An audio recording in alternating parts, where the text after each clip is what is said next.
Dear students, let us go through our few worksheets of India's size and location.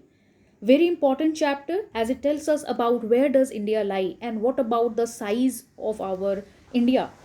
Now here latitudinal extents as we all know, longitudinal extent, which latitude divides India into two almost equal parts, it is Tropic of Cancer. Which latitude divides the earth into almost two equal parts, it's the equator here. Southernmost point of the Indian Union, it is obviously the Indira point. The total area of India's land mass, go through it. So all these are simple. Worksheet 2 is based on your 3 marks question, that is subjectives.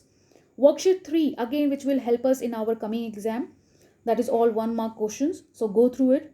Here as you can see, there is one question that is state the southernmost place of Indian mainland. It's not Indira point, it's Kanyakumari. So be very specific when you read the questions. And these worksheet number 4, go through all these and get very good marks in your exam. Thank you everyone and all the best everyone.